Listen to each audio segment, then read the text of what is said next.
महाराज जी, ये काम क्रोध आदि विकार मेरे पूर्व अभ्यासवश भगवत चिंतन नाम जप में बाधा उत्पन्न करते हैं और प्रयास करने पर भी उनका चिंतन कुछ समय बाद होने ही लगता है। महाराज जी कृपया मार्गदर्शन करें, कैसे इनसे मैं मुक्त हो पाऊंगा। आपकी जब बात इतनी समझ में आ गई है कि प्रयास करने पर कुछ समय बाद उनका चिंतन होने ही लगता है, मतलब कुछ समय आप बचा पा रहे हैं अपने आप को, तो आप समझो ऐसे महान विश्व विजयी त्रिभुवन विजयी अगर काम से कुछ मिनट आप अपने को बचा पा रहे हैं तो आप समझो आपको युक्ति मिल गई जिससे आप उस पर विजय प्राप्त कर लेंगे। महाराज अभी 4-5 दिन हो गए नाम जप में खड़ पड़ रहा है महाराज। देखो 4-5 दिन की बात करते हो, अगर 4-5 जन्म में अभ्यास ठीक हो जाए तो बहुत बड़ी बात है। अनंत जन्मों से बिगड़ेल मन अगर 4-5 दिन से अभ्यास ले रहा है, कोई बड़ी बात। आप पहले गंभीरता समझो। ये उकताए हुए कमजोर पहलवान जानते हो क्या करता है? जब अखाड़े में जाएगा तो पूरी की पूरी ताकत तो 2 मिनट में दिखा देगा, फिर इसके बाद दम से नीचे गिर जाएगा।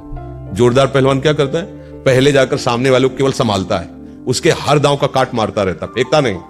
पहले उसको थकाता है, फिर जब देख लेता थक गया तब वो अपने दांव पे चढ़ा के मारता है, तो वो विजयी होता है। कभी भी अच्छा पहलवान एकदम जाके अपनी सारी बातें पेश नहीं कर देगा युद्ध में कि वो कला कौशल दिखा, नहीं, उसको शत्रु पक्ष को निर्बल करना है। तो हमारे पास ऐसे ही हम कमजोर हैं, एकदम पूरी ताकत लगा देते, फिर काम आया तो बोले अब जो आया वो करवा ले गया, अब हम क्या करें। ऐसे नहीं, पहले उसको रोकना सीखो।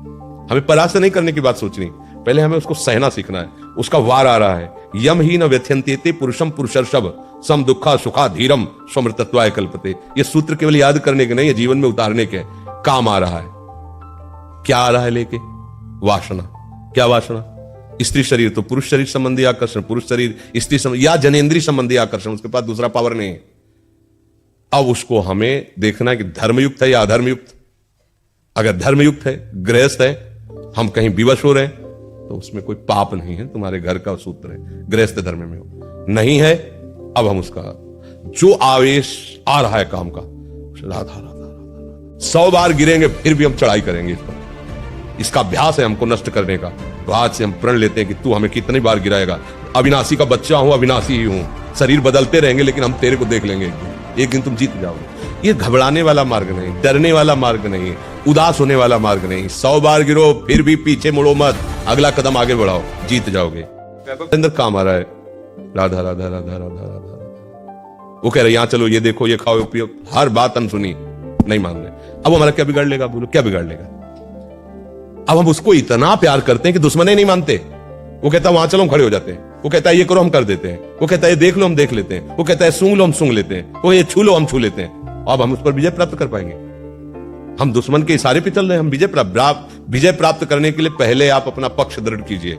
ये हमारा दुश्मन है, ये हमको भगवान से विमुख करने में पूरा का पूरा जोर जन्म जन्मांतरों से लगाता रहे। अब हमको लड़ना है, हमारे पास बल है, भगवान नाम। हाँ, नाम रूपी जहाज में चढ़ गए, पार हो गए वो समुद्र से। ये मगरमच्छ आदि जो काम आदि है, ये तैरने वाले को लील सकते हैं, जहाज पे चढ़ने वाले को नहीं। नानक नाम जहाज है, चढ़े सूतर है पार। नाम पर बैठ गया ना, पार हो गया। आज तक कोई ऐसा नहीं मिला कि हम नाम रूपी जहाज पे बैठे भैया बूढ़ गए। जीवन भर गंदा आचरण बना और अंतिम समय अपने बालक के लिए नाम उच्चारण कर लिया, नारायण, तो भगवान का पार्षद आ गए और उसका मंगल कर दिया। नाम जप करो। और ये छोटी मोटी लड़ाई नहीं है, बड़ी ऊंचाई तक ये अपना अधिकार रखते हैं, क्योंकि ये भगवान की शक्ति से शक्तिमान है। और वो ऊंचाई जब तक अहंकार इतना भी रहेगा तब तक गिरना पड़ेगा।